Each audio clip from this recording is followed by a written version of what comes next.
प्यारे विद्यार्थियों, साथियों, आज हम बात करेंगे वैज्ञानिक प्रबंध उपागम के बारे में, जिसको कि फ्रेडरिक टेलर ने दिया है। एग्जाम की दृष्टि से यह उपागम बहुत ही महत्वपूर्ण है। प्राणों से प्यारे विद्यार्थियों, हम जो चर्चा कर रहे हैं वो संगठन के सिद्धांतों पर कर रहे हैं, और संगठन के सिद्धांतों के संदर्भ में मैंने शास्त्रीय उपागम को सामान्य आधार पर समझा दिया है। उसके संदर्भ में 2 लेक्चर अपलोड कर दिए। किसके बारे में? शास्त्रीय उपागम के बारे में। तो वास्तविक रूप में वैज्ञानिक प्रबंध उपागम भी शास्त्रीय उपागम के अंतर्गत ही आता है। यह बात आपको ध्यान में रखनी है। तो प्राणों से प्यारे विद्यार्थियों, वैज्ञानिक प्रबंध उपागम मैं समझाऊं उससे पहले प्रतिदिन जो मैं एक लेक्चर मेरे YouTube चैनल पर अपलोड करता हूं, उसकी जानकारी सूचना आपको प्राप्त हो सके, इसके लिए हमारे YouTube चैनल को सब्सक्राइब अवश्य कीजिएगा। आशा करता हूं आपने सब्सक्राइब कर दिया होगा। Thank you very much, thank you very much. इसी के साथ में गुरु दक्षिणा के रूप में जो विद्यार्थी हमें सपोर्ट करना चाहें वो हमारे YouTube चैनल में थैंक्स के बटन को दबाकर जो भी सपोर्ट करना चाहें कर सकते हैं। यस, वैज्ञानिक प्रबंध उपागम, तो ये बात आपको ध्यान में रखनी है। हम अध्ययन किसका कर रहे हैं? संगठन के सिद्धांतों का। पेपर कौन सा चल रहा है? लोक प्रशासन। तो लोक प्रशासन में संगठन के सिद्धांतों की चर्चा हम कर रहे हैं, और संगठन के सिद्धांतों के अंतर्गत आज जो हम चर्चा कर रहे हैं वो वैज्ञानिक प्रबंध उपागम पर कर रहे हैं, जो कि फ्रेडरिक टेलर के द्वारा दिया गया है। मतलब इसका जो मुख्य समर्थक विद्वान है वो फ्रेडरिक टेलर है। अब इसको मैं समझाऊं उससे पहले बहुत ही महत्वपूर्ण बात है जो कि आपको नोट करनी है। अगर इसको आप समझ रहे हैं तो मैं दावे के साथ कह रहा हूं सारे उपागम समझने में आपको कोई परेशानी नहीं आएगी। जितने भी उपागम है, जिसमें से मैंने सामान्य रूप में शास्त्रीय उपागम आपको समझा दिया है, आप ध्यान देंगे। मैंने यहां लिखा है संगठन संबंधी उपागमों को कुछ विद्वानों ने सामान्य रूप में 3 भागों में विभाजित किया है। यस, नोट कीजिएगा। क्या कहा मैंने? संगठन संबंधी, क्योंकि शास्त्रीय उपागम की जब हम चर्चा करते हैं तो वास्तव में वहां विशेषकर संगठन के ऊपर ही बल दिया जाता है, परंतु कुछ विद्वानों ने यह कहा है क्या कि संगठन संबंधी उपागमों को इन्होंने 3 भागों में विभाजित किया है। पहला है शास्त्रीय उपागम, नोट कीजिएगा। दूसरा है नवशास्त्रीय उपागम।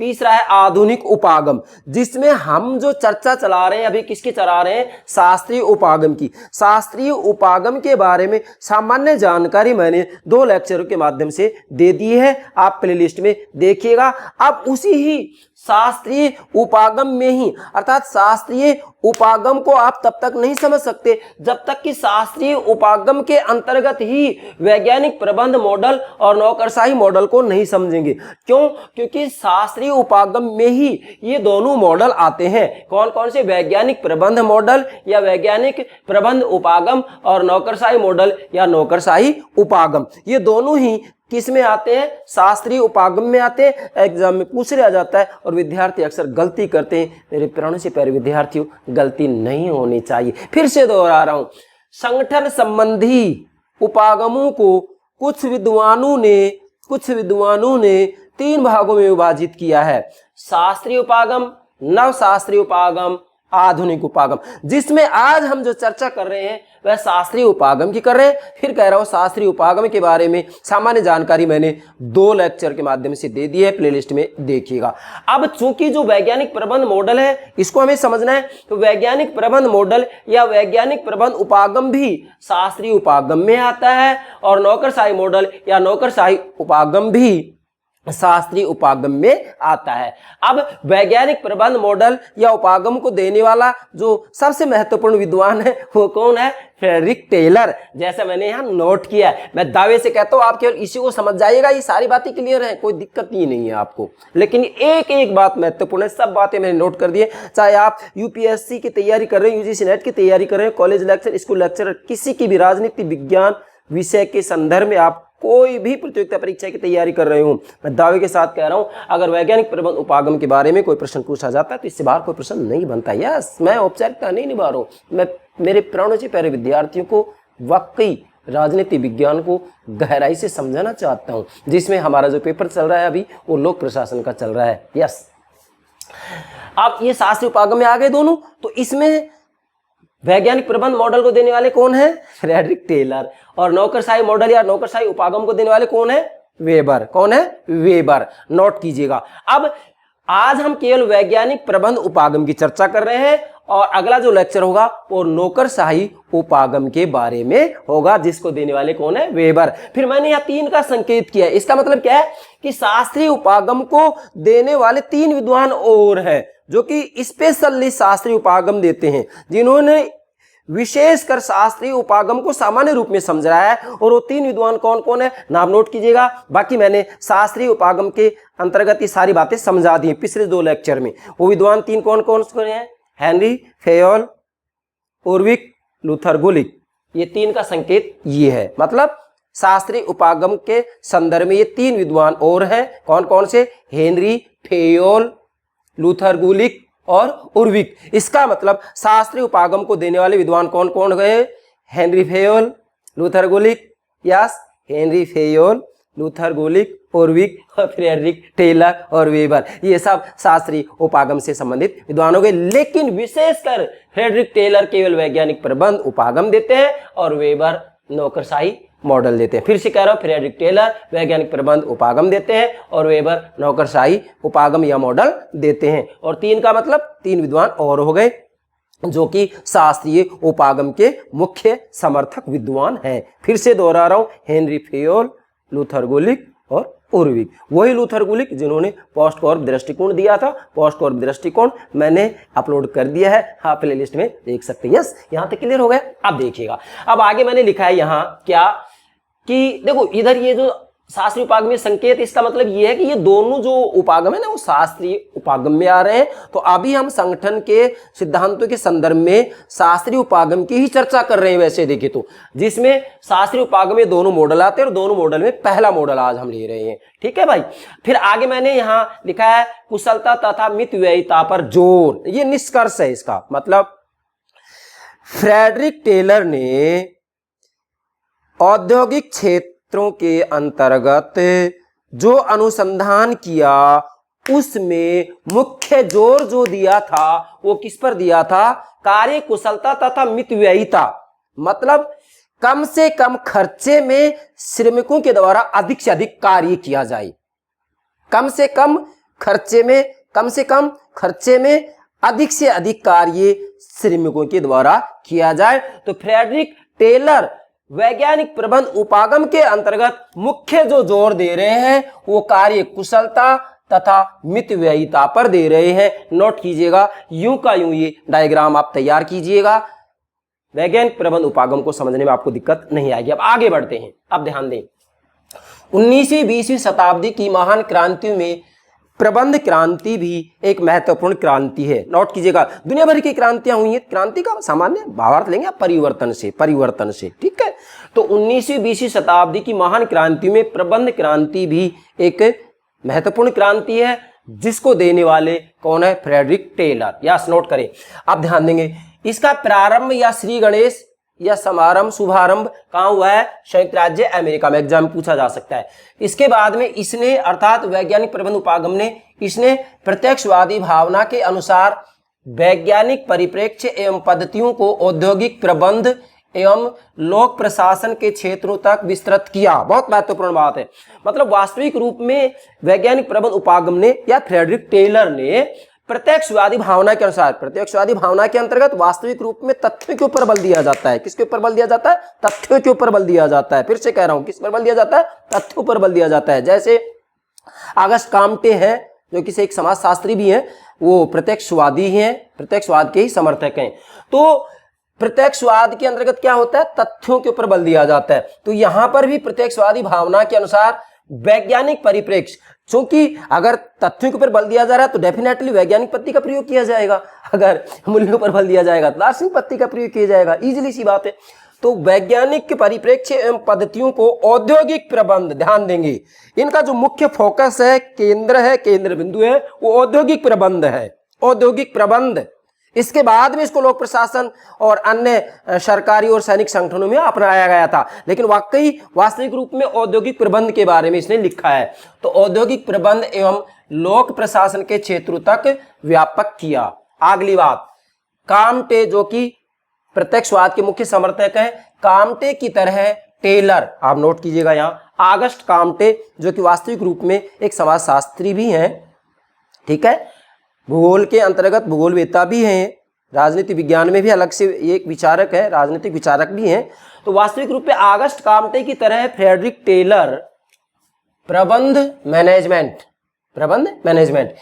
एवं उत्पादन के क्षेत्रों में कल्पना, रूढ़िवाद और परंपराओं के स्थान पर मापन विधि का शासन, अधिकतम उत्पादन को स्थापित करके प्रत्यक्षवाद को आगे बढ़ाया। मतलब प्रत्यक्षवाद को आगे बढ़ाने में टेलर का भी योगदान रहा है। इनका मुख्य जो कहना है वो क्या है, अब देखो यहां मैंने लिखा है कल्पना, रूढ़िवाद, मतलब ये मूल्यों से अलग हट करके और तथ्यों के ऊपर बल दे रहे हैं। भाई प्रत्यक्षवाद में क्या होता है, वास्तविक रूप में तथ्यों के ऊपर ही तो बल दिया जाता है, तो ये तथ्यों के ऊपर बल दे रहे हैं। इसलिए कल्पना, रूढ़िवाद और परंपराओं के स्थान पर मापन विधि का शासन, अधिकतम उत्पादन को स्थापित करके प्रत्यक्षवाद को आगे बढ़ाया है। किसने? फ्रेडरिक टेलर ने। बहुत महत्वपूर्ण बात नोट कीजिएगा। अब अगली बात आ रही है, आप चाहे तो बिंदु रूप में लिख सकते हैं 1 2। फ्रेडरिक टेलर का सर्वप्रथम, ध्यान देंगे, सर्वप्रथम प्रयोग कारखाना प्रबंध पर था। बहुत महत्वपूर्ण बात है। मतलब फ्रेडरिक टेलर ने जो सर्वप्रथम प्रयोग किया था प्रबंध के ऊपर, मैनेजमेंट के ऊपर, वो कारखाना प्रबंध पर था। किस पर था? कारखाना या औद्योगिक कारखाना प्रबंध पर था। सर्वप्रथम प्रयोग कारखाना के ऊपर था, औद्योगिक प्रबंध के ऊपर सर्वप्रथम प्रयोग किया था, ठीक है। इसके बाद में दूसरा जो प्रयोग था वो धातु काटने की कला पर लिखा निबंध था। मतलब धातु काटने की कला के ऊपर इन्होंने एक निबंध लिखा था, ये इसका दूसरा प्रयोग था। और वास्तविक रूप में 1906 में अमेरिका में सोसाइटी ऑफ मैकेनिकल इंजीनियरिंग की सभा में अध्यक्षीय भाषण में ये पढ़ा था इन्होंने ये निबंध। क्या कब पढ़ा था इन्होंने ये निबंध? 1906 में अमेरिका की सोसाइटी ऑफ मैकेनिक इंजीनियरिंग की सभा में अध्यक्षीय भाषण में पढ़ा था। मतलब उसका अध्यक्ष फ्रेडरिक टेलर को बनाया गया था। तो यहां कितने प्रश्न बन रहे हैं, नोट कीजिएगा। यस, अगली बात है, फ्रेडरिक टेलर ने औद्योगिक प्रबंध के नवीन विज्ञान की नींव डाली। यह एग्जाम पूछा जा सकता है कि औद्योगिक प्रबंध के नवीन विज्ञान की नींव किसने डाली? फ्रेडरिक टेलर ने डाली। तो नोट कीजिएगा, फ्रेडरिक टेलर ने औद्योगिक प्रबंध के नवीन विज्ञान की, नए विज्ञान की नींव डाली। बहुत महत्वपूर्ण है। यस, आगे उसके बाद में फ्रेडरिक टेलर ने यहां किन बिंदुओं पर श्रमिक का कार्य सरल बनाया तथा गति को तेज किया जा सके। मतलब विशेषकर फ्रेडरिक टेलर का जो बल था, जो अध्ययन का विषय था, वो ये था कि वो कौन कौन सी बातें हैं, वो कौन कौन से बिंदु हैं जिनके आधार पर श्रमिक का कार्य सरल बनाया जा सके तथा उसकी गति को तेज किया जा सके। ये मुख्य केंद्र था, ठीक है। अगली बात है, कार्य प्रबंध में कार्य कुशलता को महत्वपूर्ण स्थान दिया, जिसकी चर्चा मैंने यहां कर दी थी। क्या? लेकिन यहां अलग से नोट करेंगे। कार्य प्रबंध में भाई कोई भी मैनेजमेंट है, मैं ये कहूंगा कि आज वैज्ञानिक प्रबंध उपागमों का प्रयोग निजी संगठनों और सरकारी संगठनों में, सैनिक संगठनों में सब जगह किया जा रहा है। और मतलब तीव्र गति से, शीघ्र गति से इसका प्रभाव हुआ है सर्वत्र। केवल औद्योगिक क्षेत्र में नहीं, अन्य सभी क्षेत्रों में भी वैज्ञानिक प्रबंध उपागम का प्रभाव पड़ा है। यस, ध्यान दें, कार्य प्रबंध में कार्य कुशलता को महत्वपूर्ण स्थान दिया गया है। मतलब वास्तविक रूप में फ्रेडरिक टेलर ने संगठन के अंतर्गत कार्य कुशलता को महत्वपूर्ण स्थान दिया है। तो यह एग्जाम में पूछा जा सकता है। अगली बात, टेलरवादी प्रबंध विज्ञान के आधार स्तंभ। ये सबसे महत्वपूर्ण बात है। निष्कर्ष रूप में, निचोड़ रूप में सब कुछ आ जाता है इसमें। क्या? टेलरवादी प्रबंध विज्ञान के आधार स्तंभ क्या है? मतलब जो ये वैज्ञानिक प्रबंध उपागम है, इसका आधार स्तंभ क्या है, किन आधारों पर ये खड़ा हुआ है, मूल जो अध्ययन का विषय है वो क्या है? तो 4 आधार स्तंभ है, 4 बिंदु हैं। नंबर 1, कार्यकर्ता का वैज्ञानिक आधार पर चयन, अर्थात संगठन में कार्य करने वाले जो कार्य करता है उनका वैज्ञानिक आधार पर चयन किया जाए। मैंने पहले कह दिया है, फ्रेडरिक टेलर ने वास्तविक रूप में प्रत्यक्षवादी भावना के अनुसार तथ्यों पर बल दिया है, इसलिए कार्यकर्ता का वैज्ञानिक आधार पर चयन किया जाना चाहिए। दूसरा है उसका वैज्ञानिक शिक्षण एवं विकास, मतलब इस कार्यकर्ता का वैज्ञानिक शिक्षण एवं विकास किया जाना चाहिए, जिससे कि वो कार्य कुशलता से कार्य कर सके। संगठन में कार्य करने वाले जो श्रमिक हैं, जो कर्मचारी हैं, उनकी बात है यहाँ पर ये।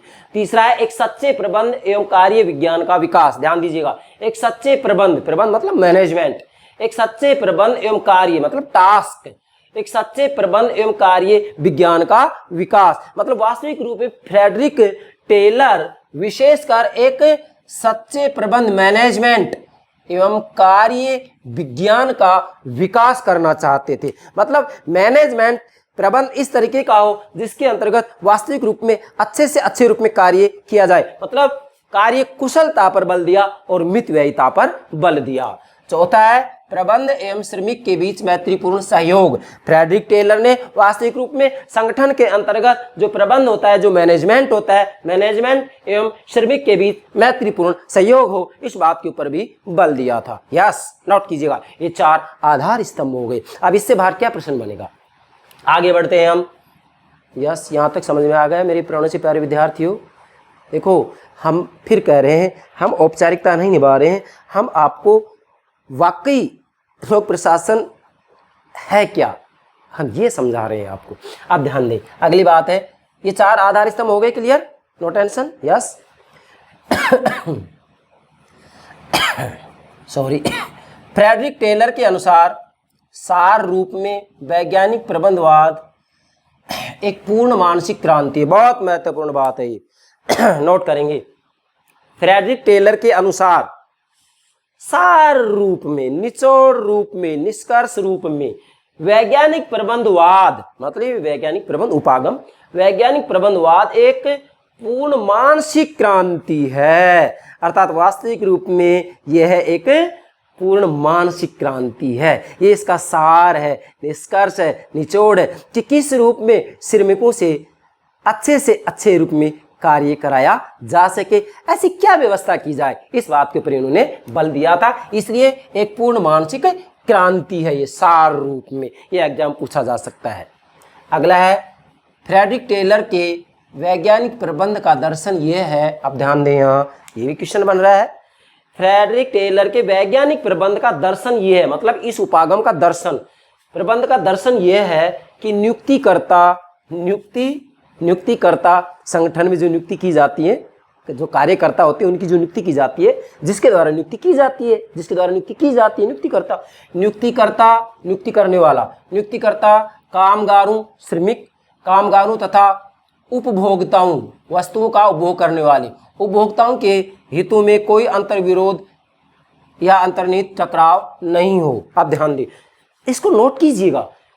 फ्रेडरिक टेलर के वैज्ञानिक प्रबंध का दर्शन ये है, मतलब इस उपागम का जो दर्शन है वो ये है, क्या है, 3 बातें होगी। नियुक्तिकर्ता, संगठन में जो कार्यकर्ता होता है उसकी नियुक्ति करने वाला नियुक्तिकर्ता होता है। नियुक्तिकर्ता कामगारों मतलब श्रमिक तथा उपभोक्ताओं, जो उत्पादन किया जा रहा है कारखाना के अंतर्गत, उद्योगों के अंतर्गत, उसका जो उपभोग करने वाले होते हैं उनको उपभोक्ता कहते हैं। तो नियुक्तिकर्ता कामगारों तथा उपभोक्ताओं के हितों में कोई अंतर्निहित टकराव नहीं हो। फिर से, नियुक्तिकर्ता कामगारों तथा उपभोक्ताओं, उपभोग करने वाले, वस्तुओं का उपयोग करने वाले, नियुक्तिकर्ता कामगारों तथा उपभोक्ताओं के हितों में कोई अंतर्निहित टकराव नहीं हो, मतलब इन तीनों में किसी भी रूप में कोई टकराव नहीं होना चाहिए। इस बात के ऊपर मुख्य रूप में फ्रेडरिक टेलर ने जोर दिया था। और यदि इन तीनों में टकराव नहीं होगा तो कार्य कुशलता से किया जाएगा, इसे ही कार्य कुशलता कहते हैं। और कार्य के ऊपर ज्यादा खर्चा भी नहीं होगा, इसे ही मितव्ययिता कहते हैं, जैसा कि मैंने यहाँ नोट कर दिया पहले। अगली बात, फ्रेडरिक टेलर ने औद्योगिक क्षेत्र में काम किया। अब ध्यान दें, अब ये नोट करने की बात है, वाकई फ्रेडरिक टेलर ने जो काम किया था वो औद्योगिक क्षेत्र में किया था, मतलब जो इन्होंने प्रयोग किए थे औद्योगिक क्षेत्र में किए थे। ध्यान रखना है आपको, ये एग्जाम पूछा जा सकता है। औद्योगिक क्षेत्र में काम किया था, लेकिन शीघ्र ही उनके विचारों का प्रभाव सरकारी तथा सैनिक संगठनों तक पहुंचने लगा। मतलब इन्होंने जो प्रयोग किया था वो वाकई तो किया था औद्योगिक क्षेत्र में, जैसे मैंने आपको बताया था औद्योगिक प्रबंध, इसके बाद में नीचे मैंने बताया था कारखाना प्रबंध। मतलब काम तो इन्होंने वास्तव में किसमें किया था, औद्योगिक क्षेत्र में काम किया, लेकिन शीघ्र ही उनके विचारों का प्रभाव सरकारी तथा सैनिक संगठनों तक पहुंचने लगा। मैं तो ये कहूंगा कि आधुनिक समय में सभी संगठन, चाहे निजी संगठन हो या फिर सरकारी संगठन हो, सभी के ऊपर फ्रेडरिक टेलर के विचारों का प्रभाव पड़ रहा है। यस, साथ ही इसे लोक प्रशासन के निकट लाने में सफल रहे। मतलब फ्रेडरिक टेलर वाकई औद्योगिक क्षेत्र में काम किया था उन्होंने, लेकिन इसको ये लोक प्रशासन के निकट लाने में भी सफल रहे। और लोक प्रशासन में वास्तविक रूप में निजी प्रशासन और लोक प्रशासन दोनों ही क्षेत्रों के अंतर्गत जो संगठन होते हैं उन संगठनों में इसका प्रयोग किया जाता है, इसका प्रभाव पड़ा है। यस, आगे कार्यरत मानव के अध्ययन में अग्रणी। अब ध्यान दीजिएगा, संगठन में जो कार्यरत मानव है, जो कार्य करता है, उसके अध्ययन में ये फ्रेडरिक टेलर अग्रणी थे, सबसे आगे थे। मतलब इन्होंने संगठन के अंतर्गत वास्तविक रूप में जो कार्य करने वाले श्रमिक हैं उनके व्यवहार का ही अध्ययन किया है विशेषकर।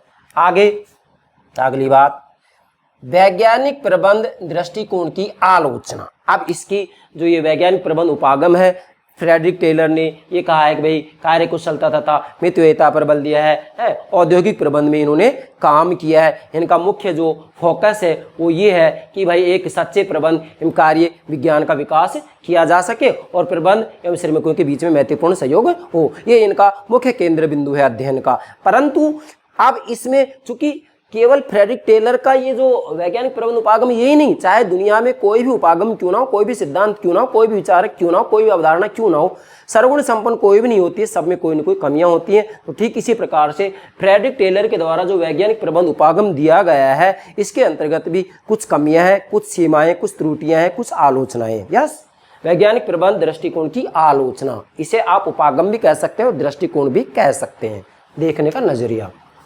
दो आलोचना है। नंबर 1, मनुष्य को मशीन का एक भाग माना जाता है। मतलब वास्तविक रूप में फ्रेडरिक टेलर ने श्रमिक को संगठन के अंतर्गत मशीन का एक पुर्जा मात्र बना दिया, एक पुर्जा मात्र मान के चला है ये, जबकि वास्तविक रूप में वो एक पुर्जा मात्र नहीं है, एक साधन मात्र नहीं है। चाहे श्रमिक की बात ही क्यों ना हो, वह अपने आप में साध्य है, वो किसी का साधन नहीं है। तो पहली तो ये आलोचना की गई। दूसरी क्या है, श्रमिक केवल उच्च वेतन से ही क्रियाशील नहीं होता। मतलब फ्रेडरिक टेलर का कहना है कि जैसे जैसे उच्च वेतन दिया जाएगा वैसे वैसे कार्य कुशलता बढ़ती चली जाएगी, लेकिन ये बात सत्य नहीं है। श्रमिक केवल वेतन से ही प्रभावित नहीं होता है। श्रमिक वास्तविक रूप में जो कार्य करता है उसकी जो क्रियाशीलता होती है वह अन्य तत्वों से भी प्रभावित होती है। वास्तविक रूप में संगठन के अंतर्गत कैसा माहौल है, किस प्रकार का वहाँ पर टेम्परेचर, तापमान है, प्रकाश की व्यवस्था कैसी है, मतलब यहाँ पर वास्तविक रूप में हम देखें कि विभिन्न प्रकार के तत्व होते हैं, वो वास्तव में श्रमिक की कार्य कुशलता को प्रभावित करते हैं। केवल वेतन से ही प्रभावित नहीं होता है, केवल वेतन से ही श्रमिक की कार्य कुशलता को नहीं बढ़ाया जा सकता है। आपने देखा होगा कुछ संगठन ऐसे होते हैं जिसके अंतर्गत श्रमिकों को अच्छा वेतन भी दिया जाता है लेकिन फिर भी कार्य नहीं करते हैं। कुछ संगठन ऐसे होते हैं जहां पर श्रमिकों को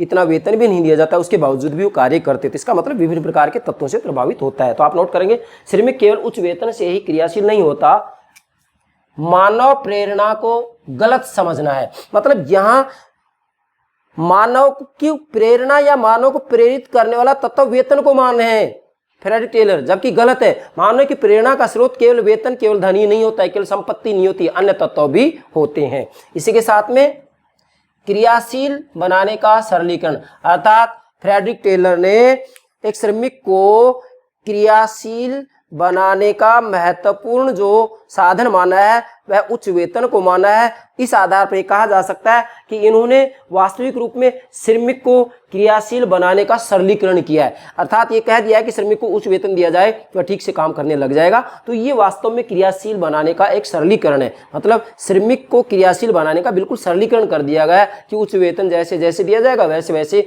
वह कार्य करने लग जाएगा, लेकिन इसमें सच्चाई नहीं है। तो इन दो बिंदुओं के आधार पर आप वैज्ञानिक प्रबंध उपागम की आलोचना कर सकते हैं। मुझे पूरा विश्वास है आप वैज्ञानिक प्रबंध उपागम को ठीक से समझ गए होंगे। यस, कल जो हमारा लेक्चर होगा वो नौकरशाही उपागम या नौकरशाही मॉडल के संदर्भ में होगा, जो कि वेबर के द्वारा दिया गया है और यह शास्त्रीय उपागम के अंतर्गत ही आएगा। यस, ठीक से समझ में आ गया होगा। Okay, thank you very much.